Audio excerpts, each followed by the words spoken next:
All right, so let's get started, everyone. I got some Halloween glasses going on. We're going to talk about some important transformational stuff. So I'm going to take this off for a second because I can't see much. But anyways, we're going to move on.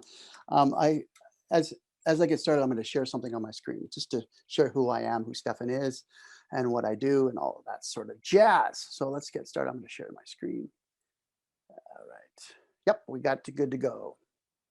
All right. Welcome to the keynote with Stefan Neff. So who is Stefan Neff? Well, I was born and raised in Langley, British Columbia, Canada. I have two children. One is 20 and one is 30, and I'm absolutely happily married too as well. Stefan had an alcohol and drug addictions for 35 years until he found a solution that worked. It's called Smart Recovery, Self-Management and Recovery Training based on science, evidence-based, cognitive behavior therapy, rational emotive behavior therapy, tools that work. So today we're going to talk about unconditional self, other, and life acceptance. So, and we'll dramatically alter your destiny. So I'm going to stop sharing for a second and I'm going to get started. So welcome everyone to Give to Get's this session of a keynote that I have prepared today. So just give me 1 second while I get that ready too as well. I won't be sharing it on the screen, but I just have to get myself prepped. So okay, today we're going to explore unconditional self-acceptance, other acceptance, and life acceptance. But first off, I'm going to talk about life. So it's an important process because as anyone who is in recovery knows, addiction to any substance or unwanted addictive behavior generates a host of emotions. Many of them quite negative that can undermine your feelings of self-worth as a person. And these negative feelings can create an excuse or a need to re-engage in your substance use or behavior of choice as a way to make those feelings go away, but only temporarily. So for myself, as I was growing up in my first, stages of teenagers, I had a lot of childhood trauma, I would say, or certain situations that I didn't enjoy too much. So I used drugs and alcohol to numb the pain, but only temporary. It took 35 years to really realize that I can actually deal with that. So I'll talk a little bit more about how I dealt with that and what tools now that I use to really shift my mindset and my life totally. So more use equals more negative feelings. So you get caught up in this vicious downward spiral. And I can truly attest to that because my life went from married happily, divorced in 2 years later. But ultimately, as I started to shift, I got remarried to the same woman again. And now we help individuals around the world with their relationships as well as their addictions. So one of those core values of smart recovery is that you are not your addiction. In other words, your values as a human being is totally separate from your addictive behaviors. In fact, it's separate from everything else and everyone around you. For your recovery to work, you need to develop the tools to establish your self-worth, independent from outside circumstances, perceived realities, or other people or society's opinions about you. For instance, unless you grew up in a Buddhist monastery in Tibet, all of us have lived in a culture that values financial and professional achievements. And then once we achieve those things, society tells us that we will be, in fact, we must be, as a result, happy. Very, very interesting. But life doesn't always work this way. Not everyone succeeds financially or professionally at the same rate or to the same degree. Yes, professional achievement is great. No one's telling you to take off the foot off the brakes. You know what?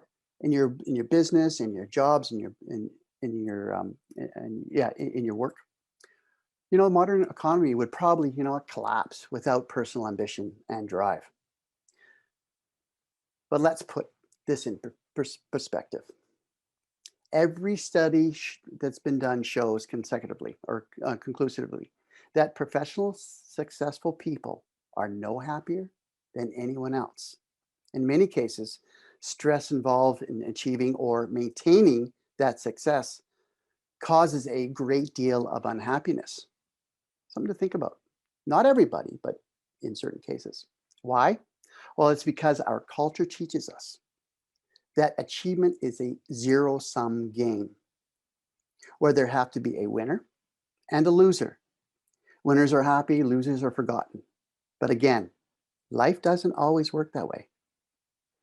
So as Homo sapiens, as human beings, successes as a species was built on altruism and cooperation. Every study ever performed on workplace happiness and productivity shows that teamwork, and yes, teamwork, and helping others succeed alongside you are much better prepared towards long-term professional success and profits. Why else would they have so many management books about teamwork? The same is true with wealth. Well, just take a lottery winner. If If the existing paradigm were correct, you would expect lottery winners to be incredibly happy. But again, every study I've ever done paints a different picture.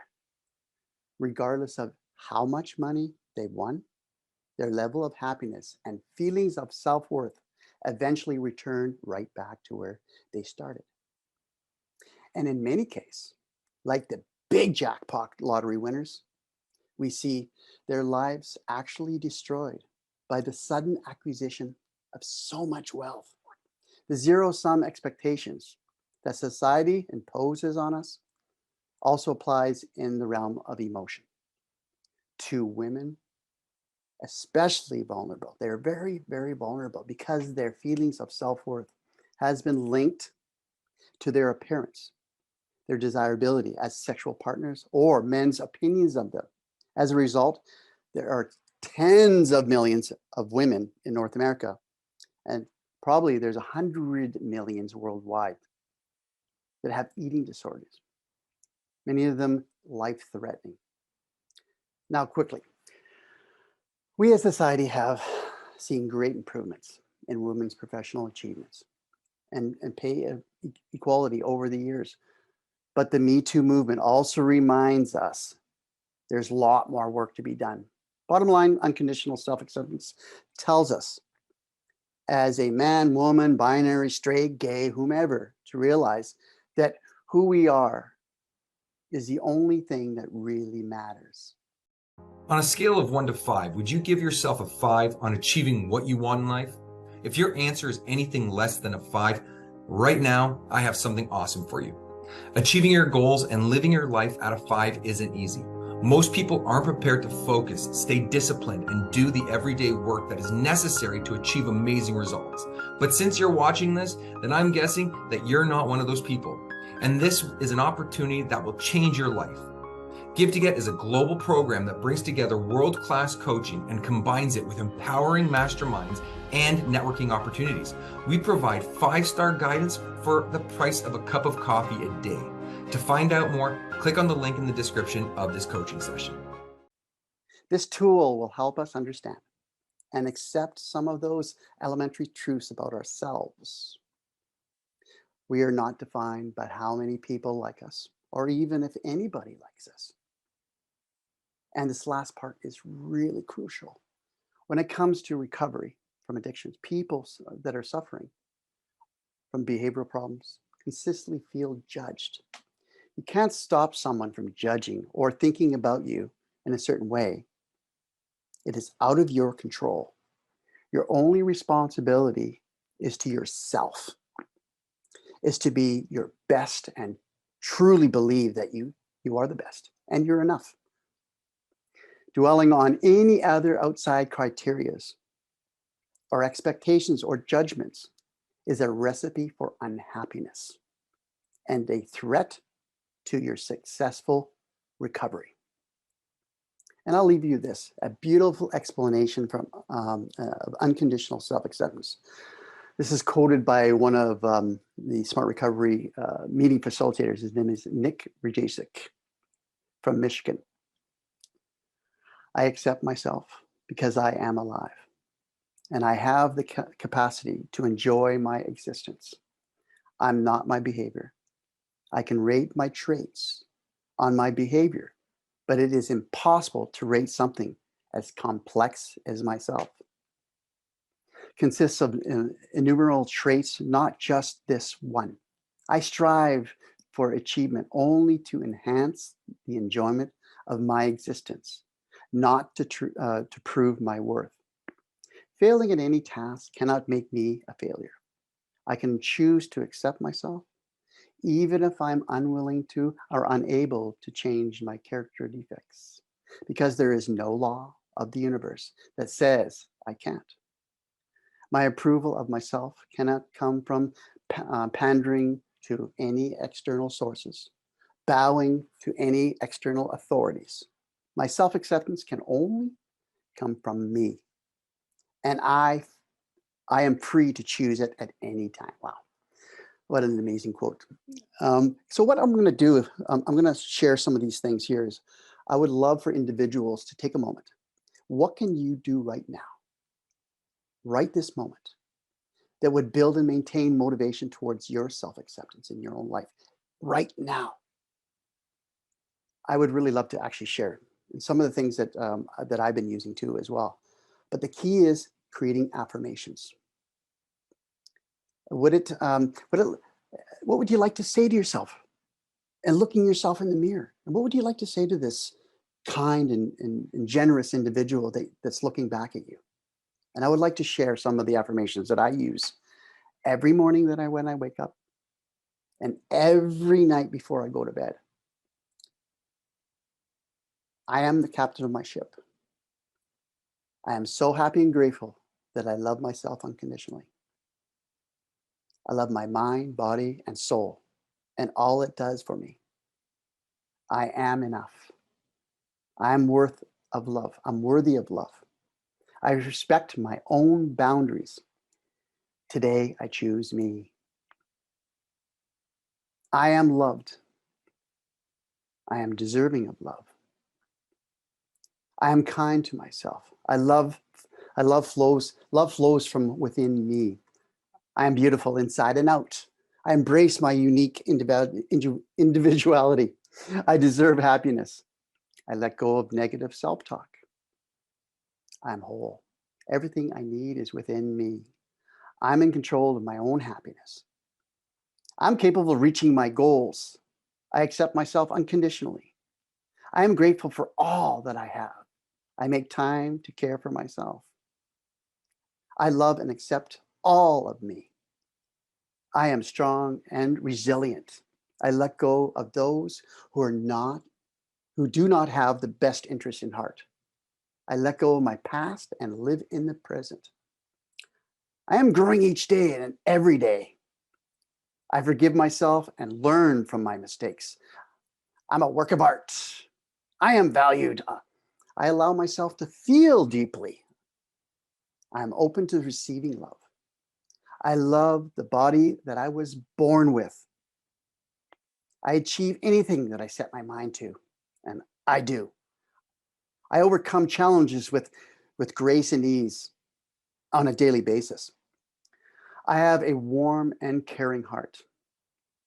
I'm exactly who I need to be in this moment. I believe in myself on a continuous basis. I can say with something, when something does not serve me, I can say no when something does not serve me. I let go that which no longer serves me. I accept myself with no complaints. I release my need for suffering. I have a lot of to offer this world. I love every part of what makes me who I am. I'm the blanket of the universe, loving energy. My life is filled with love and joy. I respect myself. I have the power to change my world. I choose to stop apologizing for being me. I'm not a mistake or my flaws. Others accept and love me for who I am. My mind is filled with loving and great thoughts.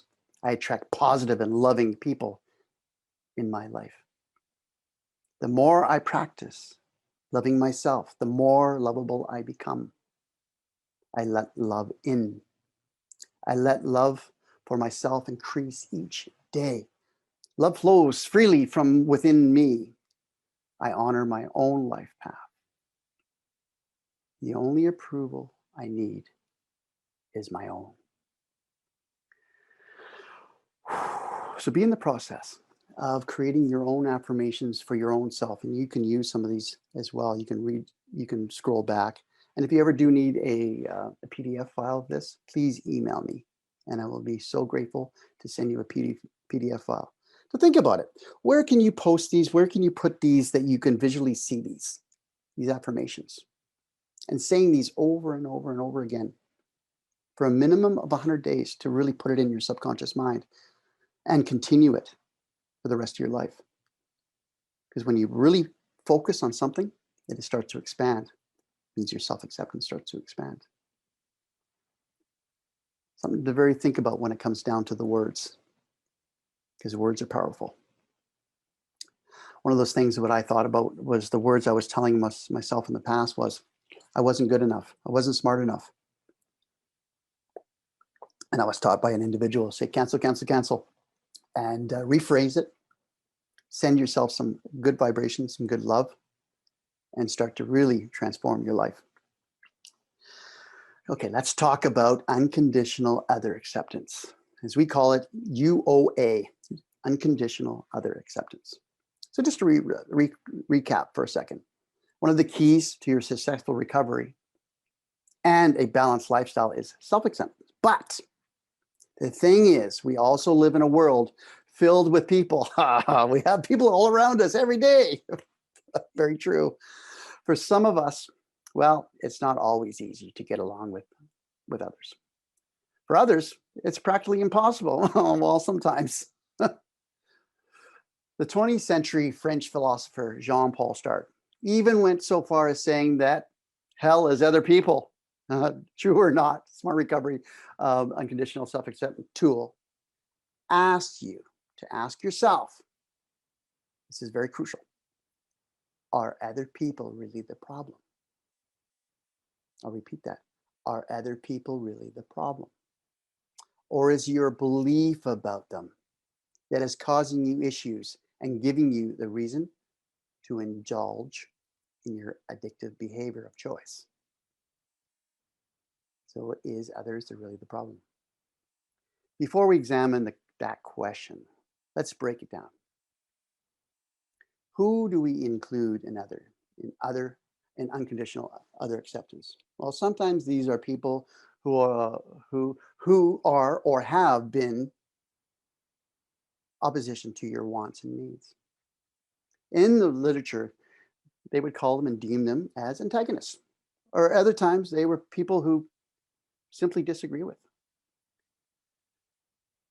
With you, the issues like, for example, politics or religion, how best raise your kids, and so on. You may dislike their opinions, but you may like the people around you. Some others are, problematic.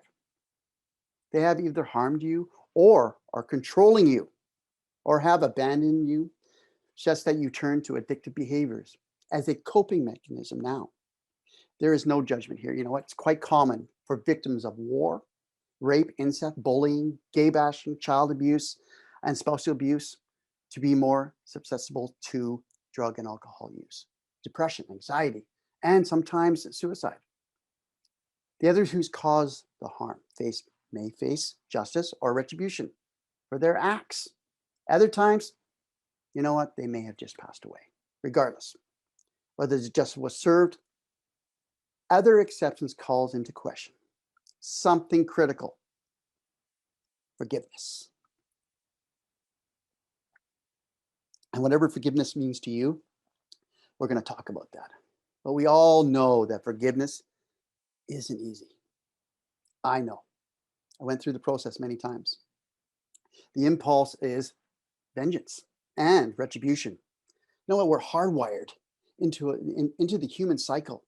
It's no surprise that the first legal system ever devised in this world was an eye for an eye as their central operating system. Just imagine how difficult it was for parents of a school shooting to turn the other cheek and forgive that person who killed their innocent child. How do we forgive the person that raped us? Or a spouse that, uses excuses for a physical abuse because they support us financially? Well, here's the thing.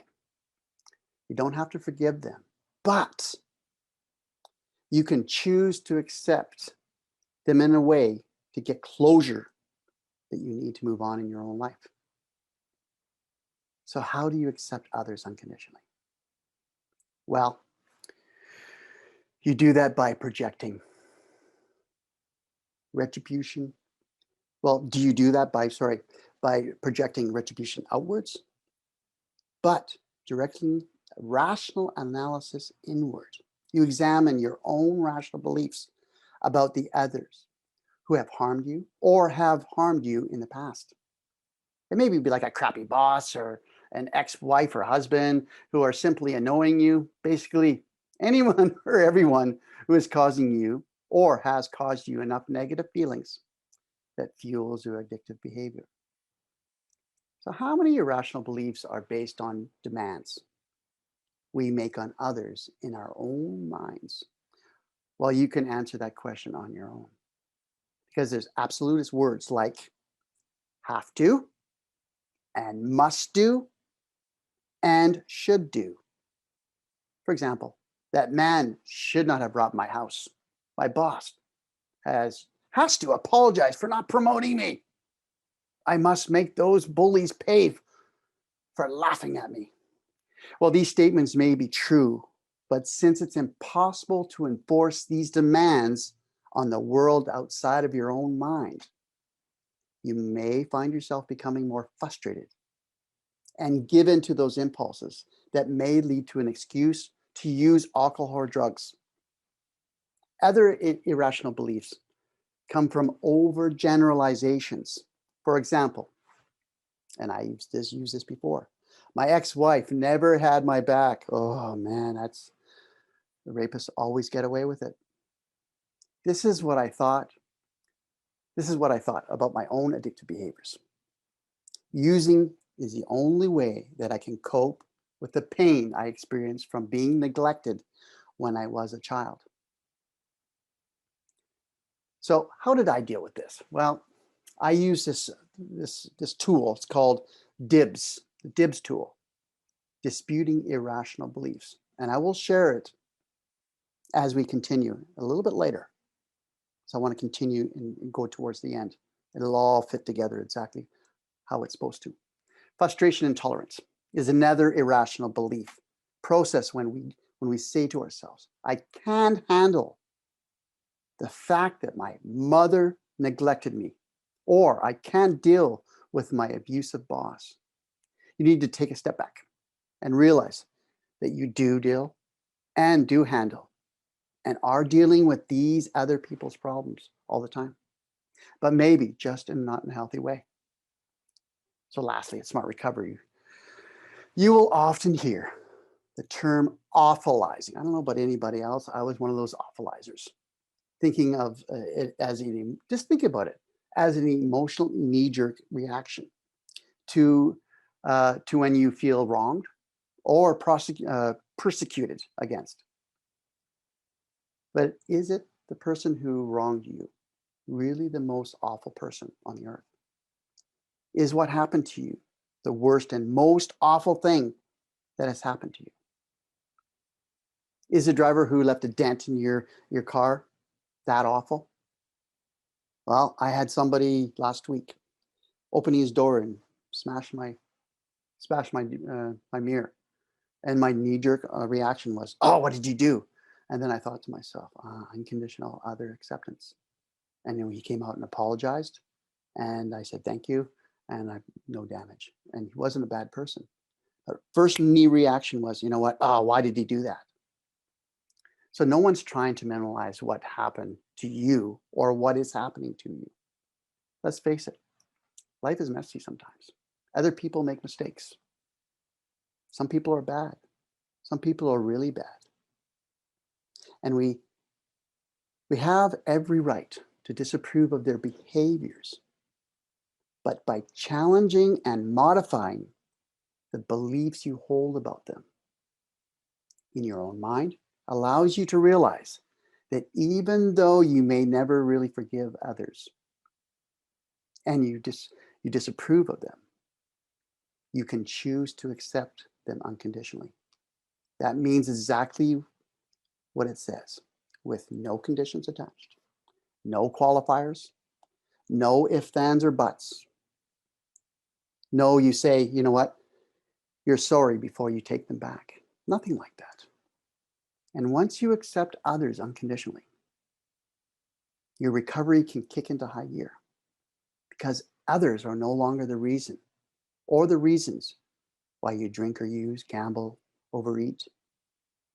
And when there's no reason to do something, why do it? So, okay, let's get into the DIBS tool.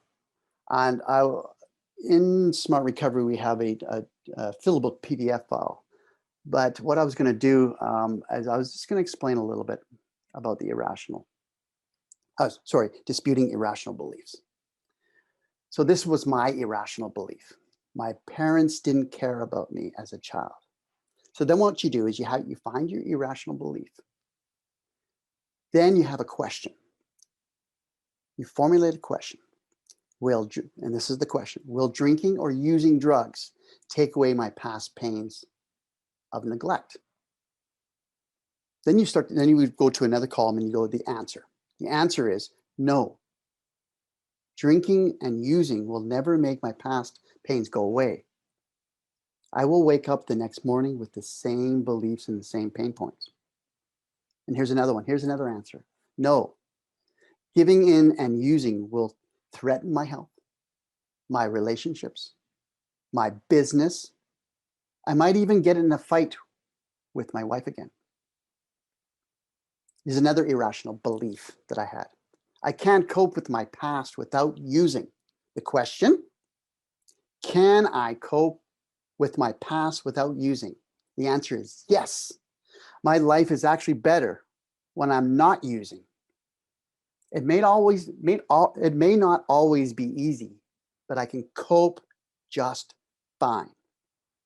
And I actually went even farther with this, is I went even further by saying, I accept my parents unconditionally. My parents did their very best with the tools they had available. I will work on my irrational beliefs as they enter my thoughts by using the tools I am learning. So I'll recap the disputing the irrational beliefs. Find your irrational belief. Then you formulate a question. Then you answer it with a rational belief. And if you want to know more about the DIBS tool, please reach out to me. Absolutely. I'm more than willing to talk you through it, as well as there's more videos and processes around that. Okay, let's get into unconditional life acceptance, or as we call it, ULA. We use acronyms at Smart Recovery because if we find an acronym, then we can associate it with the actual tool. Makes it, because we have about 15, 16 different tools that we use acronyms for. Okay, let's get started with a question. Are you satisfied with your life? If not, maybe it's because of money issues, health concerns, professional challenges, relationships, feeling of inadequacy, or the result of your recovery challenges in your own life. So life's dissatisfaction.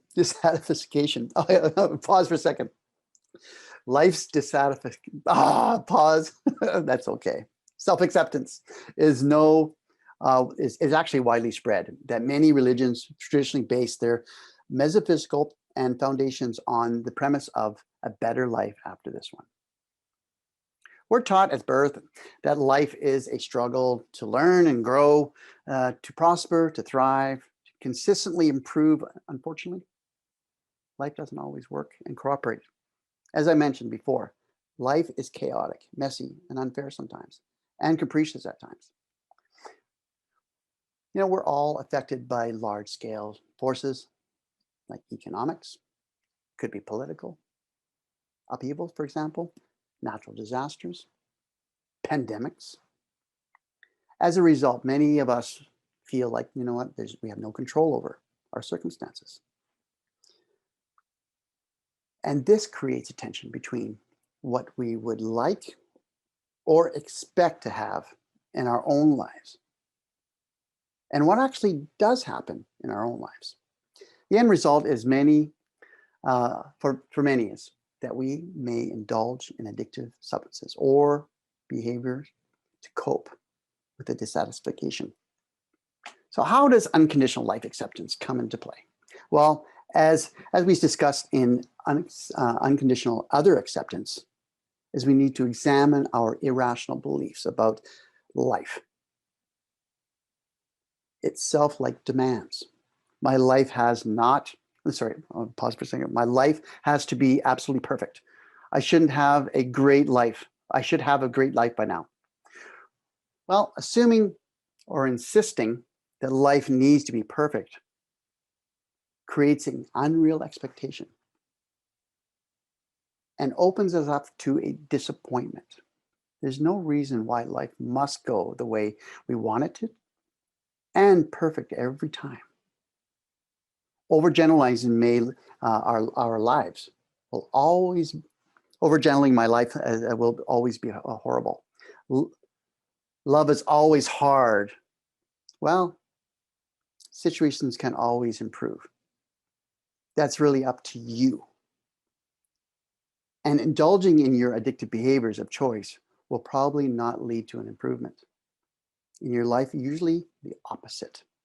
Remember, frustration and tolerance, as in I can't handle how terrible my life has become. I won't accept how terrible my life is. Well, the truth is you can handle your life. Everybody can do it and do it right. Now, and lastly, let's not forget awfulizing. As in my life is so awful. Well, life is not necessarily pleasant, but it's never awful. And it's nearly always bearable. There are many things in life that you have little or no control over whatsoever. Making the determination of what you can and cannot control is important. And perhaps the key point in achieving unconditional life acceptance, either way. Acting out or relapsing or tying yourself in knots won't change those things you have no control over. Your own journey towards life acceptance may be challenging at times and often painful, but it takes the 3 P's: practice, patience, and persistence, and a never give up attitude. It can sometimes seem impossible during the roughest times, but at Smart Recovery, we feel that the journey is both well worth it and the efforts and the attainable by anyone. It is attainable. Always remember that you do have a choice on how you react to and feel about any given situation, however bad it might be for you. If you think about life challenges in unconditional life acceptance could eventually become a powerful tool in succeeding in a long-term recovery, then you may have a key moment of clarity in your own life.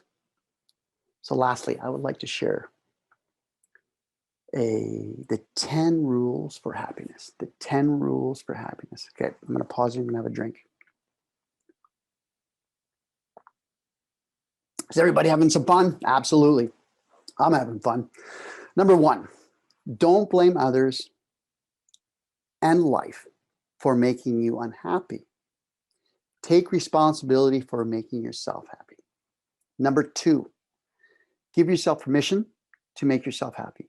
Even so, in so doing, others make themselves unhappy. Number 3, make time for yourself. Do the things what bring you pleasure and enjoyment in the short term without sacrificing the long-term goals. Number 4,